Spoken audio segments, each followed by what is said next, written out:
आज हामी गरुड पुराणको गहिराईमा लुकेको एउटा यस्तो सत्यको बारेमा कुरा गर्दैछौं जसले अभिभावक र सन्तान बीचको सम्बन्धलाई हेर्ने हाम्रो पुरै दृष्टिकोण नै बदलिदिन सक्छ। ल आउनुहोस् एउटा गहिरो प्रश्नबाट सुरु गरौं।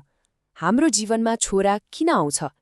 के यो वंश चलाउनको लागि मात्रै हो अथवा यो केवल एउटा आशीर्वाद हो कि यसको पछाडि कुनै नदेखिएको कर्मको लेनदेन लुकेको छ? जब घरमा छोराको जन्म हुन्छ नि कस्तो हुन्छ, एउटा छुट्टै रौनक छाउँछ होइन र? वंश अघि बढ्छ, बुढेसकालमा सहारा मिल्छ, परिवारको नाम चम्किन्छ। यस्तै यस्तै हजारौं सपना र आशाहरू त्यो एउटै खुसीसँग जोडिएका हुन्छन्।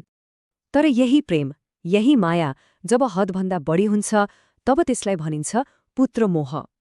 शास्त्रले त यसलाई मानिसको सबैभन्दा ठूलो कमजोरी र दुःखको जड भनेको छ। हेर्दा जति सुन्दर देखिए पनि यसले भविष्यमा त्यति नै गहिरो पीडा दिन सक्छ। त्यसो भए यो भावनाको खेल मात्रै होइन रहेछ, यसको पछाडि एउटा गहिरो आध्यात्मिक नियमले काम गरिरहेको हुन्छ जुन हाम्रो इच्छाले चल्दैन। हो, त्यसलाई नै कर्मको सम्झौता भनिन्छ। यो एउटा शब्द याद राख्नुहोस् है, ऋणानुबन्ध। ऋण मतलब कर्जा अनि अनुबन्ध मतलब बन्धन। यसको सीधा अर्थ हो पूर्वजन्मको कुनै न कुनै लेनदेन छ जसले दुई आत्मालाई यो जन्ममा एकसाथ ल्याएको छ। मतलब सन्तान कुनै भाकल वा पूजाले आएको होइन, ऊ त एउटा पुरानो हिसाब मिलाउन आएको हो। र शास्त्र अनुसार यही लेनदेन चुक्ता गर्न छोरा मुख्यतः 4 रूपमा आउँछ। हो, जम्मा 4 प्रकारले। आउनुहोस् ती के हुन् एक एक गरेर बुझौं। ल अब पहिलो र सायद सबैभन्दा कठिन प्रकारको कुरा गरौं, शत्रु पुत्र। यो त्यो आत्मा हो जो अघिल्लो जन्ममा भएको कुनै ठूलो अन्यायको बदला लिनैकै लागि छोरा बनेर आएको हुन्छ। सोच्नुहोस् त, सबैभन्दा ठूलो शत्रु बाहिर कतै छैन, आफ्नै घरमा आफ्नै आँखा अगाडि हुर्किरहेको छ। जबसम्म उसले घरको इज्जत र सम्पत्ति माटोमा मिलाउँदैन, जबसम्म अभिभावकको घमण्डलाई चकनाचुर पार्दैन, तबसम्म उसलाई शान्ति मिल्दैन। यो कुनै श्राप होइन, यो त कर्मको कठोर तर निष्पक्ष न्याय हो। यो त भयो शत्रुको कुरा। अब दोस्रो प्रकारको छोरा छ जसलाई भनिन्छ ऋणपुत्र। नामले नै प्रश्न पार्छ, ओ ऋण असुल गर्न आएको हो। शत्रुपुत्रले जस्तो जानी जानी दुःख दिँदैन, तर यसले दिने पीडा अर्कै हुन्छ। यो त भाग्यकै खेल जस्तो देखिन्छ। घरको सारा सम्पत्ति उसको उपचारमा सकिन्छ। जबसम्म उसले आफ्नो हिस्साको पैसा, समय, आँसु सबै रूपमा आफ्नो ऋण असुल गर्दैन, तबसम्म त्यो आत्मा रहन्छ र हिसाब बराबर हुने बित्तिकै उसले बिदा लिन्छ। खैर, दुईवटा कठिन प्रकारको कुरा गर्यौं, अब केही सकारात्मक कुरा पनि गरौं। तेस्रो प्रकार हो सेवकपुत्र। यो त्यो आत्मा हो जो सेवा गर्नको लागि जन्मिएको हुन्छ।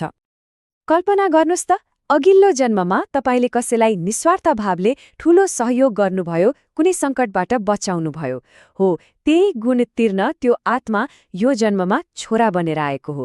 यस्तो छोरा पाउनु भनेको पूर्वजन्मको असल कर्मको फल प्राप्त हुनु हो। र अब चौथो र सबैभन्दा दुर्लभ, यस्तो छोरा जसको जन्म लाखौंमा एकपटक हुन्छ, जसलाई भनिन्छ धर्मपुत्र।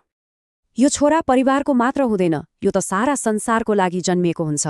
उसको जन्म परिवारको उद्धार गर्न मात्र होइन, समाजकै कल्याणको लागि भएको हुन्छ। यस्तो आत्मा घरमा आउनु भनेको कैयौं जन्मको पुण्य एकैपटक फल्नु हो। ल, यी 4 प्रकारबारे त थाहा भयो, तर यो ज्ञानको के काम यदि यसले हाम्रो जीवन सहज बनाउँदैन भने?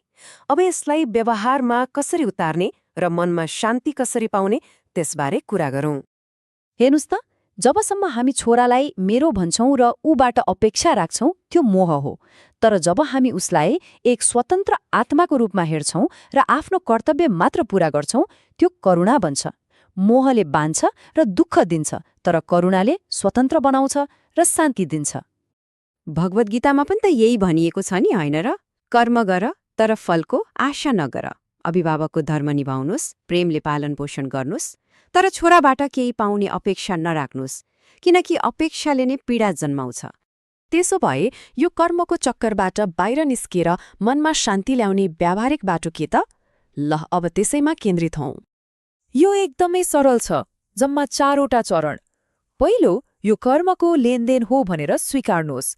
दोस्रो, कुनै पनि अपेक्षा बिना आफ्नो कर्तव्य निभाउनुहोस्। तेस्रो, छोरालाई एक स्वतन्त्र आत्माको रूपमा सम्मान गर्नुहोस्। र चौथो, जुन अवस्था छ त्यसलाई स्वीकार्नुहोस् र मुक्त हुनुहोस्। याद राख्नुहोस्, पीडासँग लड्ने होइन, त्यसलाई बुझ्ने हो। र अन्त्यमा यो एउटा कुरा मनमा राखौं, हाम्रो साँचो उत्तराधिकारी हाम्रो सन्तान होइन, स्वयं ईश्वर हुनुहुन्छ।